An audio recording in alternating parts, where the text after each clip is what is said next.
اعوذ باللہ من الشیطان الرجیم بسم اللہ الرحمن الرحیم۔ پانچویں رکوع میں ایک مکالمہ آ رہا ہے دو اشخاص کا۔ ایک شخص وہ ہے کہ جس کو اللہ نے دنیاوی نعمتیں جو بھی اس دور کی تھیں بھرپور دی ہیں، مادی وسائل بھرپور دے رکھے ہیں، اور وہ اس قدر اس کا معاملہ ٹھیک چل رہا ہے کہ ہوتے ہوتے اس کی نگاہ اب اللہ کی طرف سے ہٹ کر ان مادی اسباب و وسائل ہی پر جم گئی ہے، اس کا توکل اور اعتماد اسی پر قائم ہو گیا ہے۔ ایک دوسرا شخص دنیاوی اعتبار سے مرفع الحال نہیں ہے، اس کے پاس دولت نہیں ہے، دنیاوی چیزیں نہیں ہیں، لیکن وہ اللہ تعالیٰ کی معرفت اسے حاصل ہے۔ وہ اس دولت مند آدمی کو کوئی نصیحت کرتا ہے کہ تم اللہ کو بھول گئے ہو، تمہیں چاہیے کہ ہم تمام چیزوں کے اوپر جو بھی اللہ نے تمہیں دی ہیں اس کا شکر ادا کرو، اس کا حق ادا کرو۔ لیکن اس نے اپنے گھمنڈ میں آ کر اسے بہت تلخ جواب دیا کہ میرے پاس یہ سب کچھ ہے، تو گویا کہ میں اللہ تعالیٰ کا لاڈلا ہوں، چہیتا ہوں، تم جوتیاں پٹخار رہے ہو، تمہارے پاس کچھ نہیں ہے، تمہاری کوئی حیثیت نہیں ہے، تمہاری حیثیت ہی نہیں ہے کہ مجھے تم واعظ بھی کہو۔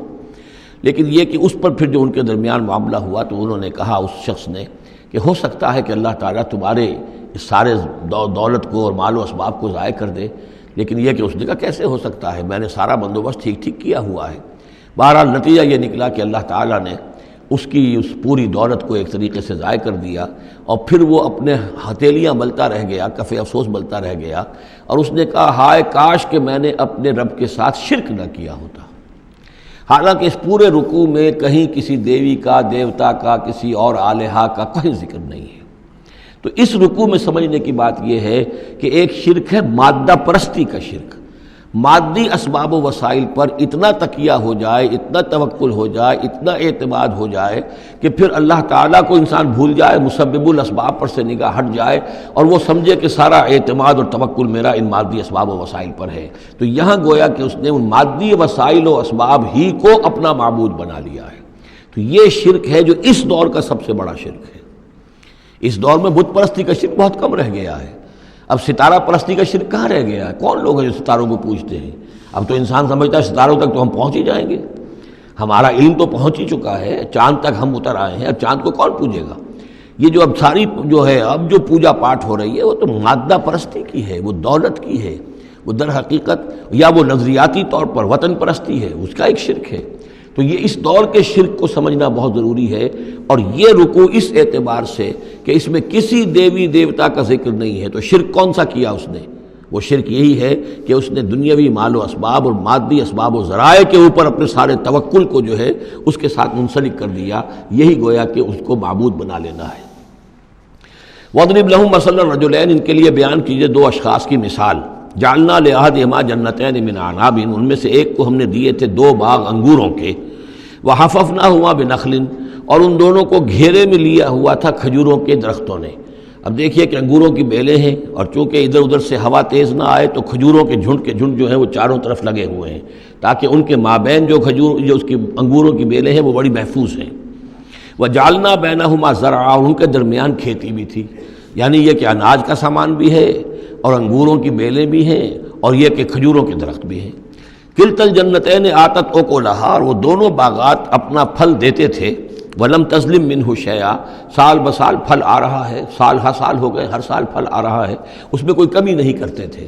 جب یہ چیز چلتی رہتی ہے تو آدمی کا خود بخود ایک توکل جو ہے وہ اس چیز کے ساتھ وابستہ ہو جاتا ہے، وہ بھول جاتا ہے کہ اس کی اللہ تعالیٰ کے فضل و کرم سے ہے یا اللہ کے اذن سے ہے، بلکہ یہ کہ وہ انہی چیزوں کو سمجھ بیٹھتا ہے کہ یہ دائم ہے اور قائم ہے۔ وَفَجَّرْنَا خِلَالَهُمَا نَهْرًا، اور ہم نے ان کے مابین ایک نہر بھی نکال دی تھی، آب پاشی کا بھی پورا نظام موجود ہے۔ وَكَانَ لَهُ ثَمَرٌ، اور اس کے میوے بھی تھے، یعنی یہ بھی تھا کہ باغ جو ہے پھلا ہوا اس وقت، انگور بھی ہیں اور کھجور بھی جو ہے درخت جو ہیں لدے ہوئے ہیں۔ اور ایک اس کا مفہوم یہ بھی ہے میرے نزدیک جو زیادہ راجح ہے کہ اس کو اولاد بھی اللہ نے خوب دی تھی۔ جیسے درختوں پر پھل لگتا ہے تو انسان کے لیے اس کی اولاد جو ہے اس کے پھل کی حیثیت رکھتی ہے، تو گویا کہ اس کو اولاد بھی ملی تھی۔ فقال لصاحبہ وہو یحاورہ، تو کہا اس نے اپنے ساتھی سے، ان سے وہ گفتگو کر رہے تھے، آپس میں گفتگو کر رہا، انا اکثر منک مالا واعز نفرا، میں تم سے کہیں بڑھ کر ہوں مال میں اور نفری میں۔ اب یہ نفری کے حوالے سے میں نے کہا نہ لہو ثمر، اس کے بیٹے بھی تھے، اولاد بھی تھی، تو اس کے حوالے سے وہ نفری کی بات بھی کر رہا ہے، میرے بازو بھی بہت ہیں۔ وَدَخَلَ جَنَّتَهُ، اور وہ داخل ہوا اپنے باغ میں، وَهُوَ ظَالِمٌ لِنَفْسِهِ، اور وہ اپنے جان پر ظلم کر رہا تھا، یعنی اسی گمراہی کے اندر مبتلا تھا. قال ما اظن ان تبید هذه ابدا، انہوں نے کہا میں نہیں سمجھتا کہ یہ باغ بھی کبھی اجڑ سکتا ہے. کیا مجھے دھمکا رہے ہو کہ اللہ تعالیٰ جو ہے کہیں تم میری یہ دولت سلب نہ کر لے؟ دیکھو میں نے کھجوریں کس حساب سے یہاں پر لگائی ہیں کہ کوئی اگر آئے بھی، کوئی باد سرسر آئے یا کوئی اور بھی ہوا کا تیز لو کے جھونکے آئیں تو وہ میری انگوروں کے بیلوں تک نہ پہنچے. یہ گویا کہ سینٹینلز کھڑے ہوئے ہیں، کھجور کے درخت جو ہیں وہ روک رہے ہیں. پھر میں نے یہاں پہ آب پاشی کا نظام ہے، نہر چلی ہوئی ہے. ما اظن ان تبید هذه ابدا، میں نہیں سمجھتا کہ میرا یہ باغ جو ہے کبھی یہ کہ برباد بھی ہو سکتا ہے. وما اظن الساعة قائمة، اور یہ جو تم قیامت وغیرہ کی بات کر رہے ہو، اول تو میرا گمان نہیں ہے کہ کوئی قیامت کھڑی ہونے والی ہے. وما اظن الساعة قائمة، میں نہیں سمجھتا کہ یہ قیامت ہونے والی. ہاں ڈکوسلے سے ہیں، کچھ بڑوں سے سنا تو ہے. اور یہ کہ وَلَئِن رُدِدتُّ إِلَىٰ رَبِّي، اگر مجھے لوٹا ہی دیا گیا اپنے رب کے پاس، لَأَجِدَنَّ خَيْرًا مِّنْهَا مُنْقَلَبًا، تو مجھے وہاں لازماً ملے گا بہت بہتر لوٹ کر. اب اس کے اندر ایک فلسفہ ہے ان کا کہ جب اللہ نے مجھے یہاں دیا، اللہ کے وہ منکر نہیں تھے، اللہ نے مجھے یہاں دیا ہے تو اس کا مطلب یہ کہ میں چہیتا ہوں، لاڈلا ہوں، یا اللہ نے مجھے کچھ صلاحیتیں دی ہیں، میں نے بڑی عمدہ پلاننگ کر کے باغ بنائے ہیں، سارا اس کا بندوبست کیا ہے. تو یہ میری جو صلاحیت ہے، یہ اللہ کی دی ہوئی جو میرے اندر ہے، یہ جو خیر ہے، یہ کہاں چلا جائے گا؟ آخرت میں بھی مجھے پھر ملے گا اور اس سے بہتر ملے گا.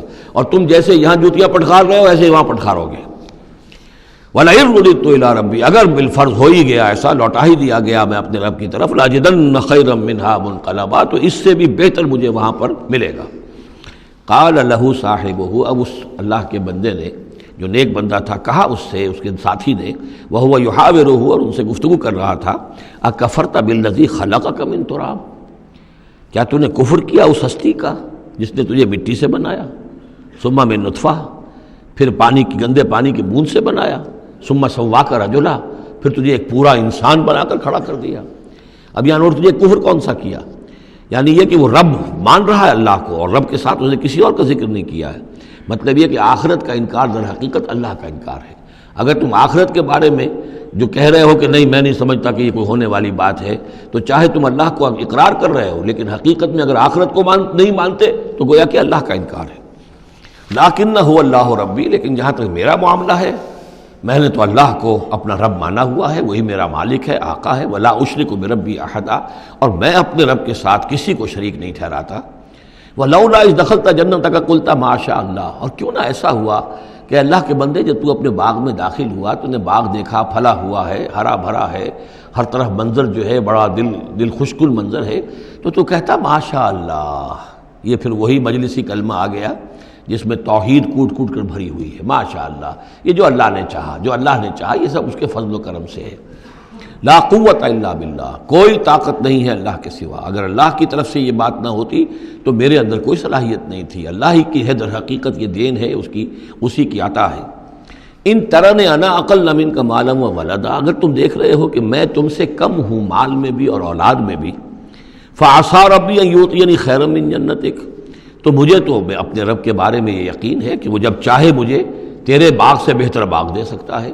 وَيُرْسِلَ عَلَيْهَا حُسْبَانًا، اور تیرے باغ کے اوپر وہ کوئی اوپر سے کوئی لو کا جھونکا ایسا بھیج سکتا ہے، من السماء، آسمان سے، فَتُصْبِحَ صَعِيدًا زَلَقًا، کہ یہ پورا باغ جو ہے یہ جو ایک ایسا چٹیل میدان ہو کر رہ جائے کہ یہاں کوئی درخت رہے نہ بیلے رہے.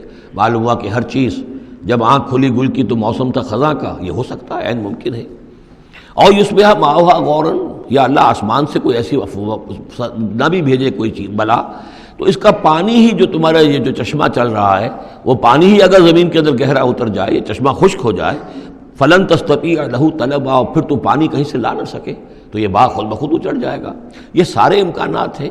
مسبب الاسباب نے تمہارے لیے اس وقت سارے اسباب جمع کر رکھے ہیں، جب چاہے گا ان میں سے کسی ایک سبب کی بھی اگر تناب کھینچ لے تو یہ سارا معاملہ جو ہے یہ تو شیش محل کی طرح کا ہے، ایک ہی جو پتھر ہے وہ اس سب کو چکنا چور کر دے گا.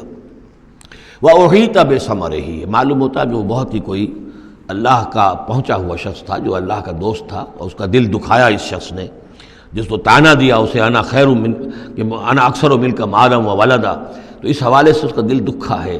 اور یہ جان لیجئے کہ کسی اللہ والے کا من عادى لي وليا فاذنته للحرب، تو ایک حدیث قدسی ہے، جو شخص میرے کسی ولی کے ساتھ دشمنی کرے پھر میری طرف سے اس کے خلاف اعلان جنگ ہے، تو اس نے چونکہ یہ دل دکھایا ہے۔ اور فارسی کا ایک شعر بھی بڑا مزیدار ہے کہ ہیچ قوم را خدا رسوا نہ کرد، تا دلے صاحب دلے نامج میں درد۔ کسی صاحب دل کے دل کو ٹھیس لگتی ہے، درد اس کے اندر پیدا ہو جاتا ہے، صاحب دل ہو، اللہ کی محبت اس کے دل میں ہو اور اسے ٹھیس پہنچے، تو تا دلے صاحب دلے نامت میں درد، ہیچ قوم را خدا رسوا نہ کر۔ قومیں بڑی رسوا ہو جاتی ہیں کسی ایک اللہ والے کی کہ دل جو ہے اس کی دل کو اگر تکلیف پہنچے تو وَأُحِيطَ بِثَمَرِهِ، اس کا سارا ثمر سمیٹ لیا گیا، اللہ تعالیٰ نے جو کچھ اس کو دیا تھا وہ سلب کر لیا، باغ بھی ختم ہوا، اولاد بھی ختم ہوئی۔ فَأَصْبَحَ يُقَلِّبُ كَفَّيْهِ عَلَىٰ مَا أَنفَقَ فِيهَا، تو وہ رہ گیا اپنے ہاتھوں کو ملتا ہوا، اپنی ہتھیلیوں کو ملتا ہوا، جسے ہم کہتے ہیں کفِ افسوس ملنا۔ یقلب کفیہ علی ما انفق فیہا، جو کچھ اس نے خرچ کیا تھا، انویسٹ کیا تھا، محنت کی تھی، کتنا عرصہ لگا تھا اس باغ کے پلاننگ میں، باغ کو اس نے لگایا تھا، کہاں کہاں سے پودے لایا ہوگا، ما انفق فیہا وہی خاویۃ علی عروشہا، اور وہ باغ جو ہے گرا پڑا ہوا تھا اپنی چھتریاں کے اوپر، کیونکہ جو انگور کی بیلیں ہوتی ہیں وہ ٹٹیاں ہوتی ہیں، چھتریاں ہوتی ہیں، وہ سب اوندھی پڑی ہیں۔ وَيَقُولُ يَا لَيْتَنِي لَمْ أُشْرِكْ بِرَبِّي أَحَدًا، اور اس وقت وہ کہہ رہا تھا ہائے میری شامت، کیا کاش کہ میں نے اپنے رب کے ساتھ شرک نہ کیا ہوتا۔ اب یہ کون سا شرک ہے؟ اس پوری اس گفتگو کے اندر کہیں کسی دیوی کا، دیوتا کا، کسی کا ذکر نہیں ہے، کسی کی شفاعت کا ذکر نہیں ہے۔ یہ ہے ہمارا آج کا نقشہ مادہ پرستی کا، آج کی ہماری ذہنیت جو ہے پوری کی پوری اس رکوع کے اندر موجود ہے۔ وَلَمْ تَكُنْ لَهُ فِئَةٌ يَنْصُرُونَهُ، اور نہ ہوئی پھر اس کی کوئی جماعت، کوئی اس کی فوج ہوتی جو اس کی مدد کرتی من دون اللہ، اللہ کے مقابلے میں۔ وَمَا كَانَ مُنْتَصِرًا، اور نہ ہی وہ اس قابل تھا کہ کسی سے انتقام لے۔ کس سے انتقام لے؟ سارا فیصلہ تو اللہ کی طرف سے ہوا ہے۔ هُنَالِكَ الْوَلَایَةُ لِلَّهِ الْحَقِّ، یہاں تو حکومت اور اختیار کل کا کل اللہ ہی کے لیے ہے، سچے اللہ کے لیے جو الحق ہے۔ یہ ولایا ہے واو کے زبر کے ساتھ۔ والی کہتے ہیں حاکم کو، مالک کو والی، والی سے ولایا بنتا ہے۔ ولی کہتے ہیں دوست، پشت پناہ، اور اس سے ولایا بنتا ہے، ولایت باہمی۔ اللہ ولی الذین آمنوا یخرجہم من الظلمات الی النور، اور الا ان اولیاء اللہ لا خوف علیہم ولا هم یحزنون، یہ ولایت ہے واو کے زیر کے ساتھ۔ اور والی ہونا کسی کا، فلاں ملک کا والی فلاں تھا، یعنی وہاں کا حکمران تھا، بادشاہ تھا، تو یہاں کی بادشاہی، یہاں کا اختیار، هنالک الولایۃ للہ الحق، کل ولایت اللہ ہی کے حق میں ہے۔ ہوا خیر ثوابا و خیر عقبا، یقیناً وہی بہتر ہے انعام دینے والا، اور وہی بہتر ہے نتیجے کے اعتبار سے، عاقبت کے اعتبار سے۔ صدق اللہ العظیم۔